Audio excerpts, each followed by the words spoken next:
اس کے 3 پارٹ کریں گے. ف پھر اتلو الف پہ پیش ڈال، یہ حمزۃ الوصل بن گئی نا الف. اتلو پڑھو، تلاوت سے نکلا ہے. ہا اس کو، یعنی کس کو؟ تورات کو. فتلوہا پھر پڑھو اس کو. فاتو بتوراتی پہلے کیا کہا گیا کہ تورات لے آؤ پھر پڑھو اس کو. ان اگر، کن تم، کن ہو تم اگر تم ہو صادقین سچے. ف پھر من جو، پھر جو افطرا جھوٹ باندھے. اب یہاں پر یہ الف یعنی یہ جو حمزۃ الوصل ہے یہ فعل کے ساتھ ہے، اس کے ساتھ لام نہیں لگا ہوا. تو یہاں ہم تھرڈ لیٹر دیکھیں گے تا، جس پہ زبر ہے تو ہم نے الف کو زیر لگا دی. افطرا جھوٹ باندھے، علی پر، اللہ اللہ، اللہ اللہ پر، کذبا جھوٹ. اور یہاں اگر ہم الف کو حرکت دیں گے تو الکذبہ کہیں گے. کیوں؟ کیونکہ لام اور الف ال آیا ہوا ہے، جس سے ہمیں پتہ چل رہا ہے کہ یہ اسم معرفہ ہے. تو اس الف کو ہمیشہ ہم الف کو زبر سے حرکت دیں گے. الکذبہ جھوٹ. اور اس میں ہم نے کوئی تھرڈ لیٹر نہیں دیکھنا ہوتا. من سے، بعدی بعد، ذالکا اس، من بعد ذالکا اس کے بعد، اس کے بعد سے. فَأُولَئِکَ ف تو، اولئک وہی لوگ ہیں، ہم وہی، الظالمون ظالم. قل آپ کہہ دیں، صدق اللہ، صدق سچ فرمایا، اللہ اللہ نے.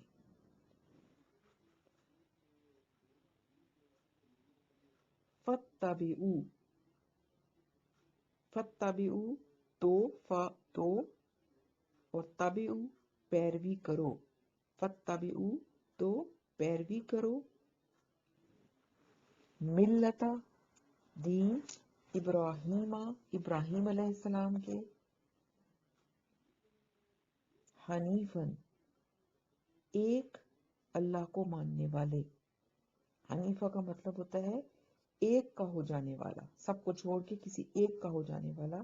تو حنیفاً ایک اللہ کو ماننے والے ابراہیم. وا اور، ما نہیں، کانا تھے اور نہیں تھے، من سے المشرکین مشرکوں، مشرکین مشرکوں.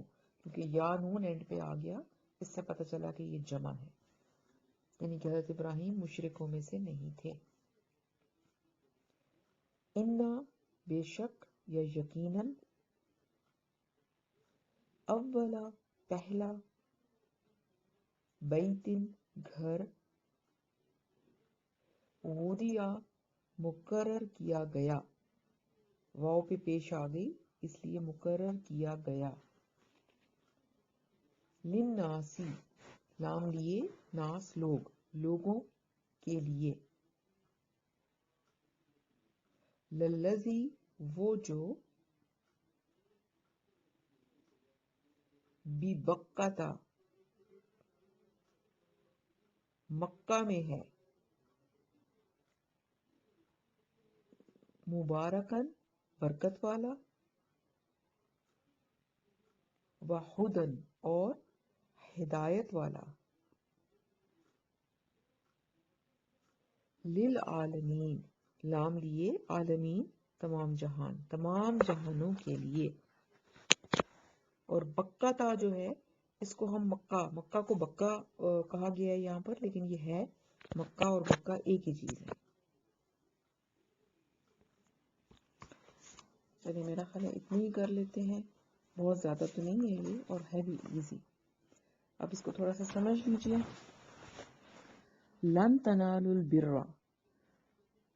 تم ہرگز نیکی کو نہیں پہنچ سکتے، حتی تنفقوا مما تحبون، اس وقت تک کہ جب تک تم وہ خرچ نہ کرو جو تمہیں بہت زیادہ پسند ہے. اب اس آیت کو دیکھیے کہ یہ کتنی اہم آیت ہے. اللہ تعالیٰ فرما رہے ہیں کہ تم نیکی کو پہنچ ہی نہیں سکتے اس وقت تک کہ جب تک تم وہ اللہ کے راستے میں خرچ نہ کرو جو تمہیں بہت محبوب ہے. تو اب یہاں پر ہمیں خود اپنا جائزہ لینے کی ضرورت ہے کہ ہم جو اللہ کی راہ میں خرچ کرتے ہیں وہ کیا ہوتا ہے. ہم تو اللہ کی راہ میں وہ چیز دیتے ہیں نارملی کہ جو ہمارے لیے بیکار ہوتی ہے. اب جیسے ہم خواتین ہیں تو ہم نے کپڑے وغیرہ اپنے اٹھا کے دے دیتے ہیں ہر سیزن میں جو ہم پہن چکے ہوتے ہیں، جو بالکل گھسے پٹے ہوتے ہیں، اور ان کپڑوں میں سے بھی ہم اچھی اچھی لیسز اور بٹنز یہ اتار لیتے ہیں کہ چلو ہمارے پھر بعد میں کسی اور جوڑے پہ کام آ جائیں گی، اور پھر وہ ہم لوگ آگے دے دیتے ہیں غریبوں کو، اور ہم سمجھتے ہیں کہ ہم نے یہ بہت بڑا کمال کر دیا ہے. تو لیکن اللہ تعالیٰ کیا فرما رہے ہیں کہ تم اس وقت تک نیکی کو پہنچ ہی نہیں سکتے جب تک کہ تم وہ اللہ کے راستے میں نہ دو جو تمہیں بہت محبوب ہے، جس سے تم محبت کرتے ہو. تو یہاں پر ہمیں خود اپنا جائزہ لینے کی ضرورت ہے، اور کم از کم اس آیت پر عمل کرنے کے لیے ایک یہ ضرور ہم کریں کہ اپنی کوئی ایسی چیز ایک دفعہ اللہ کی راہ میں ضرور دیں جو ہمیں محبوب ہو. یعنی کوئی اپنا پسندیدہ جوڑا اٹھا کے دے دیں، یا کوئی پسندیدہ جوتا دے دیں، یا جو بھی آپ کو چیز پسند ہے وہ اللہ کے راستے میں دے دیں. تو اس چیز کو سوچ کر کے میں اس آیت کے اوپر کم از کم میں نے پڑھی ہے تو میں ضرور عمل ایک دفعہ کروں فوری طور پر. تو ضرور ایسا کیجئے گا کہ جو آپ کو چیز پسند ہے وہ اللہ کے راستے میں دیں. تو اللہ تعالیٰ پتنی کتنے خوش ہوں گے اس چیز سے. اور پھر یہ کہ انشاءاللہ تعالیٰ ہم کسی حد تک نیکی کو پا لیں گے. تو یہاں پہ فرمایا جا رہا ہے کہ تم نیکی کو نہیں پہنچ سکتے، اور پھر ساتھ ہرگز نہیں پہنچ سکتے، یعنی بہت فورسفلی کہا گیا کہ ہو ہی نہیں سکتا کہ تم نیکی کو پہنچ سکو جب تک کہ تم اپنی وہ چیز اللہ کے راستے میں نہ دو جو تمہیں پسند ہے. بیکار چیزیں دینا یہ نہیں کہا، ٹھیک ہے وہ بھی کسی کو ہم دے دیتے ہیں تو اس کی ضرورت پوری ہو جاتی ہے اور اس پر انشاءاللہ تعالیٰ اللہ اجر بھی دیں گے. لیکن یہ کہ کبھی کبھار اچھی چیز جو خود کو پسند بھی ہے کسی دوسرے کو دینی چاہیے تاکہ ہم اس آیت پر بھی عمل کر سکیں. آگے فرمایا وَمَا تُنْفِقُوا مِنْ شَيْءٍ فَإِنَّ اللَّهَ بِهِ عَلِيمٌ، اور جو کچھ بھی تم خرچ کرو گے اللہ اس سے باخبر ہے. یعنی جو بھی ہم اللہ کے راستے میں دیں، یہاں پر یہ چیز کیوں کہی گئی؟ اس لیے کہ ہم جو بھی اللہ کے راستے میں دیتے ہیں وہ ہمیں پتہ ہوتی ہے کہ وہ ہمیں کتنی محبوب ہے یا وہ ہمارے لیے کتنی بیکار ہے. تو جو ہم اللہ کے لیے کرتے ہیں وہ اللہ کو معلوم ہوتی ہے، چاہے ہمیں لوگوں کو بتانے کی ضرورت نہیں ہے، کسی کو معلوم ہے نہیں ہے، کیونکہ ہم نے تو اجر اللہ سے لینا ہے، کسی انسان سے تو لینا نہیں ہے. اس لیے فرمایا کہ تم جو بھی اللہ کے راستے میں دو گے وہ اللہ کو اس کا علم ہے کہ تم. اب دیکھیں نا، کوئی انسان ہے اس کے پاس بے تحاشا دولت ہے، اور اس ڈھیر ساری دولت میں سے اور وہ کافی اماؤنٹ جو ہے فرض کر لے وہ ₹1,00,000 اللہ کے راستے میں دے دیتا ہے. اور ایک انسان ہے کہ جس کے پاس کچھ بھی نہیں ہے، بیچارے کے پاس خود بہت تھوڑا سا ہے، اور اس تھوڑے سے میں سے بھی وہ ₹100 اللہ کے راستے میں دے دیتا ہے. تو دیکھنے والا تو یہ لاکھ والے کو دیکھے گا نا کہ دیکھو اس نے کتنا دیا، لیکن اللہ یہ دیکھ سکتے ہیں، اللہ کو معلوم ہے کہ کون کس حال میں تھا اور اس نے اللہ کے راستے میں دیا. تو یہاں فرمایا کہ اللہ کو معلوم ہے جو کچھ تم اس کے راستے میں دو گے. پھر آگے ٹاپک فرق ہو گیا، چینج ہو گیا. فرمایا کل الطعام کان حلا لبنی اسرائیل، فرمایا کھانے کی ساری چیزیں جو شریعت محمدی میں حلال ہیں بنی اسرائیل کے لیے بھی وہ حلال تھی. الا ما حرم اسرائیل علی نفسہ من قبل ان تنزل التوراۃ، سوائے ان چیزوں کے کہ جنہیں حضرت یعقوب علیہ السلام نے حرام ٹھہرا لیا تھا اپنے نفس پر اس سے پہلے کہ تورات نازل ہو. تو یہاں پر بات جو کی جا رہی ہے وہ اصل میں اس کانٹیکسٹ میں ہے کہ جو یہودی تھے وہ شریعت محمدی صلی اللہ علیہ وسلم پر یہ اعتراض کرتے تھے کہ ان میں بعض ایسی چیزیں حلال کر دی گئی ہیں جو کہ شریعت موسوی میں حرام تھی، یعنی حضرت موسیٰ کی شریعت میں وہ حرام تھی اور آپ صلی اللہ علیہ وسلم نے ان کو حلال کر دیا ہے۔ مثال بہت ساری چیزیں تھی، مثال کے طور پر ان کے ہاں اونٹ کا گوشت حرام تھا، لیکن شریعت محمدی میں تو یہ حرام نہیں تھا، حلال تھا۔ تو وہ کیا کہتے تھے کہ اگر یہ جو نبی صلی اللہ علیہ وسلم دین لائے ہیں، اگر یہ بھی آسمانی شریعت ہے، آسمانی دین ہے، تو پھر اس میں یہ تغیر تو نہیں ہونا چاہیے تھا۔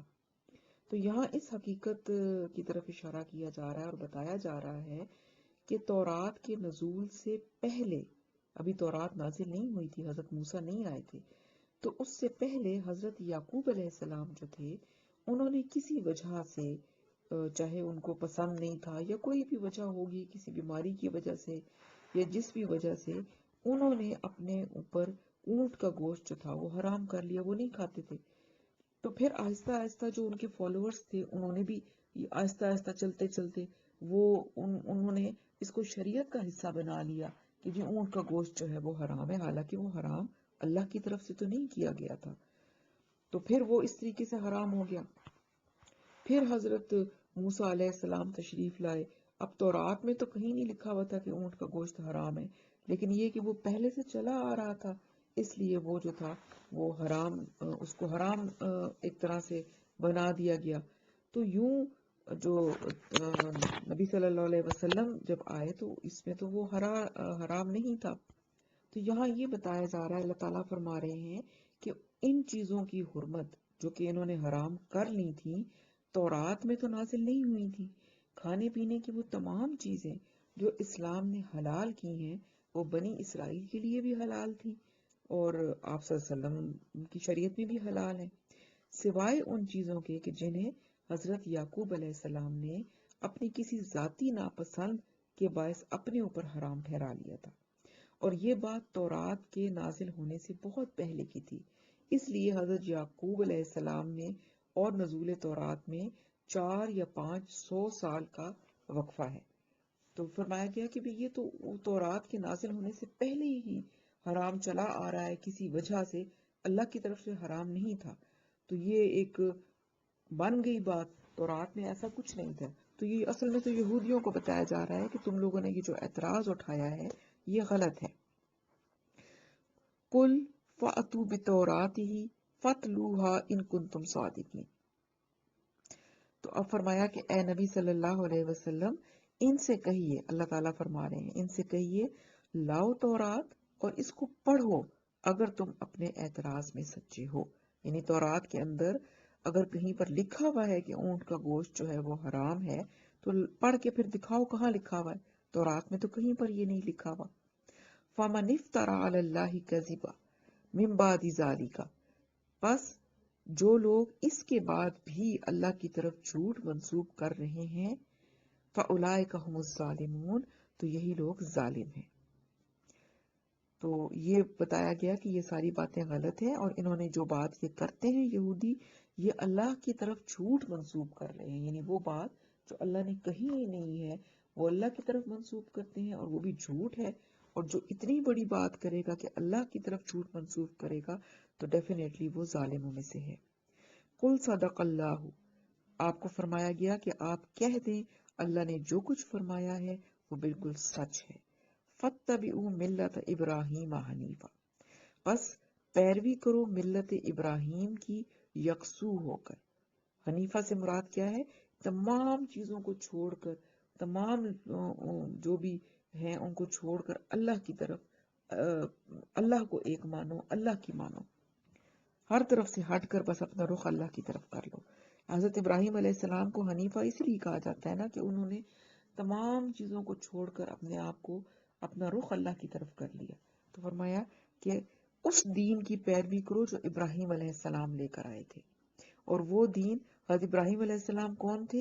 جنہوں نے تمام اس وقت کے مذاہب کو چھوڑ کر ایک دین کی پیروی کی تھی، اور وہ اسلام تھا، اور وہ اللہ تعالیٰ کا دین تھا۔ وَمَا كَانَ مِنَ الْمُشْرِكِينَ، اور وہ مشرکوں میں سے نہیں تھے۔ تو یہاں پر یہی بات بتائی گئی، چونکہ حضرت ابراہیم علیہ السلام کو یہودی بھی مانتے تھے، عیسائی بھی مانتے تھے، مسلمان تو مانتے ہی ہیں امت محمدی، اور ایون کہ یہ جو کفار تھے مکہ کے وہ بھی ان کو مانتے تھے، تو اس لیے کہا گیا کہ ان کے دین کی پیروی کرو، اور ساتھ یہ بھی بتا دیا کہ وہ مشرکوں میں سے نہیں تھے، کہ اگر تم واقعی ان کے فالوورز ہو تو پھر تم شرک کرنا چھوڑ دو۔ یہاں پر پھر آگے ٹاپک چینج ہوا، آگے کیا فرمایا، ان اول بیت وضع للناس للذی ببکہ، کہ یقیناً جو پہلا گھر لوگوں کے لیے بنایا گیا تھا اللہ کی عبادت کے لیے وہ مکہ میں ہے۔ بکہ اور مکہ در حقیقت ایک ہی لفظ ہے، صرف تلفظ کا فرق ہے۔ اور وہ گھر کے بارے میں کیا صفات بتائی گئی، مبارکن و ہدی للعالمین، وہ کیا ہے، برکت والا ہے اور وہ ہدایت کا مرکز ہے تمام جہان والوں کے لیے۔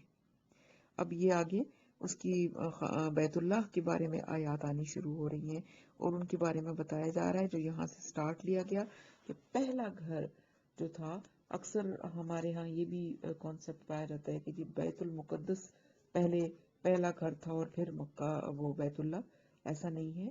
بیت اللہ جو تھا وہ سب سے پہلا گھر تھا جس کو حضرت آدم علیہ السلام نے پہلے بنایا، پھر حضرت نوح علیہ السلام کا جب ان کے زمانے میں وہ طوفان آیا تو یہ منہدم ہو گیا، پھر اس کے بعد آپ نے پڑھا کہ حضرت ابراہیم علیہ السلام جب ادھر آئے اس خطے میں حضرت اسماعیل علیہ السلام کو چھوڑنے کے لیے، تو پھر انہوں نے حضرت اسماعیل اور حضرت ابراہیم علیہ السلام کو حکم ہوا کہ تم بیت اللہ کی بنیادیں اٹھاؤ، یعنی کہ بنیادیں پہلے سے موجود تھیں، پانی کی وجہ سے اوپر سے عمارت گر گئی تھی، تو انہی بنیادوں کو پھر آپ نے دوبارہ اٹھایا اور اس طرح سے بیت اللہ کی تعمیر کی گئی۔ تو بیت اللہ جو تھا وہ پہلا گھر تھا اللہ تعالیٰ کا زمین پر لوگوں کی عبادت کے لیے۔ تو یہاں تک ہمارا آج کا لیسن ختم ہوا، اللہ تعالیٰ ہمیں اس پر عمل کی توفیق عطا فرمائے، اور اللہ تعالیٰ جو ہیں وہ ہمیں اپنے راستے میں اپنی محبوب ترین چیزوں کو بھی خرچ کرنے کی توفیق دے۔ یعنی کہ اس سے مراد کیا تھی کہ اللہ تعالیٰ کی رضا سب سے زیادہ محبوب ہونی چاہیے، کہ دنیا کی کسی بھی چیز سے اگر محبت ہے تو اس کو اللہ کے راستے میں دینے کا حوصلہ ہمیں ہونا چاہیے۔ اور ویسے ہی ایک بات ذہن میں آئی کہ اکثر ہم یہ دیکھتے ہیں، مشاہدہ بھی ہے اور بزرگوں کو قول بھی ہے کہ جس چیز سے ہمیں بہت زیادہ محبت ہوتی ہے نا، جب وہ محبت اللہ کی محبت سے آگے بڑھنے لگتی ہے تو اسی محبت سے، اسی چیز سے اللہ تعالیٰ ہمیں توڑتے ہیں، وہیں سے پھر تکلیف آتی ہے، وہیں سے پھر آزمائشیں آتی ہیں، جس چیز سے بہت زیادہ محبت ہوتی ہے۔ تو اللہ کی ذات کے ساتھ سب سے زیادہ محبت کرنی ہے، اسی لیے فرمایا کہ اپنی محبوب ترین چیز اللہ کے راستے میں دو۔ اللہ ہمیں توفیق دے، مجھے کہنے والے کو سب سے زیادہ ضرورت ہے اس چیز کی، اور اللہ تعالیٰ آپ کو بھی دے، اور اگر مجھ سے اس میں کہیں پر کوئی غلطی ہو گئی ہے تو اللہ تعالیٰ مجھے معاف فرمائے۔ سبحانک اللہم و بحمدک، نشہد ان لا الہ الا انت، نستغفرک و نتوب الیک۔ السلام علیکم و رحمۃ اللہ وبرکاتہ۔